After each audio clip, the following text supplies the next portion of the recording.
पाकिस्तान का बदल जाएगा नक्शा, मोदी ने किया ऐलान। बिहार में थे मोदी, लेकिन अचानक बोलने लगे अंग्रेजी। दुनिया के तमाम बड़े नेताओं को भारत ने भेजा सीधा संदेश। सूत्र बताते हैं कि पहलगाम के आतंकी वारदात पर पीएम मोदी क्या कहेंगे, इसको लेकर हम भारतवासियों की जितनी उत्सुकता थी, उससे कहीं ज्यादा इस्लामाबाद, रावलपिंडी, लाहौर आर्मी हेडक्वार्टर्स, कुछ और लोग थे जो मोदी को सुनने को बेचैन थे। मोदी बिहार के दौरे पर थे। बीती शाम सीसीएस की बैठक के बाद ये पहला मौका था जब प्रधानमंत्री देश से रूबरू हो रहे थे। दरअसल पहलगाम हमले के दौरान मोदी 2 दिन के अपने सऊदी दौरे पर थे, लेकिन जैसे ही उन्हें जानकारी हुई, वो सेम डे वहां से भारत के लिए निकल गए।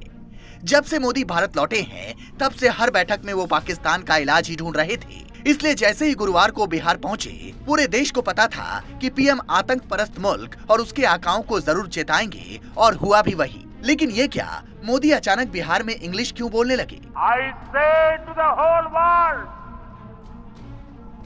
India will identify, track and punish every terrorist and their backers. Modi दुनिया की बात क्यों करने लगे? यही सवाल रावलपिंडी में बैठा आसिम मुनीर अपने जनरलों से पूछने लगा। खबर है कि जैसे ही मोदी इंग्लिश बोलने लगे, मुनीर कांप उठा था। सूत्र बतलाते हैं, ऐसा लगा मानो आसिम मुनीर को पता है मोदी क्यों इंग्लिश बोलने लगे हैं। Friends, today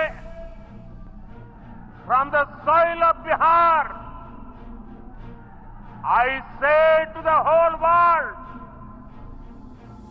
India will identify, track and punish every terrorist and their backers.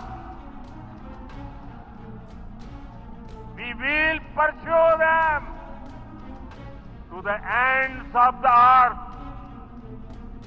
India's spirit will never be broken by terrorism. Terrorism will not go unpunished. Every effort will be made to ensure that justice is done.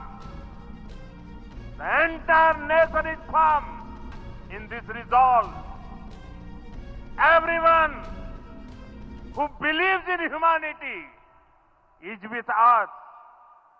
I thank the people of various countries and their leaders who have stood with us in this time. Bharat के रक्षा विशेषज्ञ जब तक ये decode कर पाते कि आखिर बिहार की धरती से पीएम ने दुनिया को इंग्लिश में क्या कहा, क्या संदेश दिया, उससे पहले मुनीर और उसके जनरल्स जहां थे, वहीं उनका चेहरा लाल पड़ गया। खबर है कि पाकिस्तान का पीएम शहबाज शरीफ भी ऐसे खड़ा था जैसे मानो लकवा मार गया हो। जी हाँ, मोदी का अंग्रेजी दुनिया को सीधा संदेश देना पाकिस्तान के लिए डेथ वारंट जैसा है। पीएम ने दुनिया के देशों से कहा, अब भारत कार्रवाई करेगा, कोई बीच में ना आए। इंग्लिश में इसलिए बोला गया क्योंकि इस बार जो होगा खुल्लम खुल्ला होगा। पाकिस्तान दुनिया में किसी के पास गिड़गिड़ा ले, कोई मदद नहीं मिलेगी। मैं बहुत स्पष्ट शब्दों में कहना चाहता हूं, जिन्होंने ये हमला किया है, उन आतंकियों को और इस हमले की साजिश रचने वालों को उनकी कल्पना से भी बड़ी सजा मिलेगी। सजा मिलकर के रहेगी।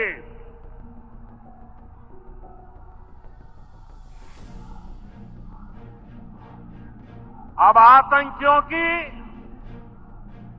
बची खुची जमीन को भी मिट्टी में मिलाने का समय आ गया है। मोदी को जो बोलना और बताना था, दुनिया और पाकिस्तान को बता चुके थे, लेकिन मुनीर और शहबाज शरीफ अभी भी पुतले की तरह टीवी निहार रहे थे। उनको बताया गया, जनाब भाषण खत्म हुआ। जो पाकिस्तान बड़ी बड़ी डींगे देता है, उसको अंदाजा हो गया होगा मोदी दुनिया का भूगोल बदलने जा रहे हैं, और भारत को रोकने की हैसियत असीम मुनीर और उसकी कायर फौज में नहीं है। मुनीर बस ये समझ तो रहा है कि नक्शा बदलेगा, लेकिन कहां कहां से किधर किधर से बदलेगा, ये पाकिस्तान और उसके डिफेंस एक्सपर्ट की समझ से बाहर है।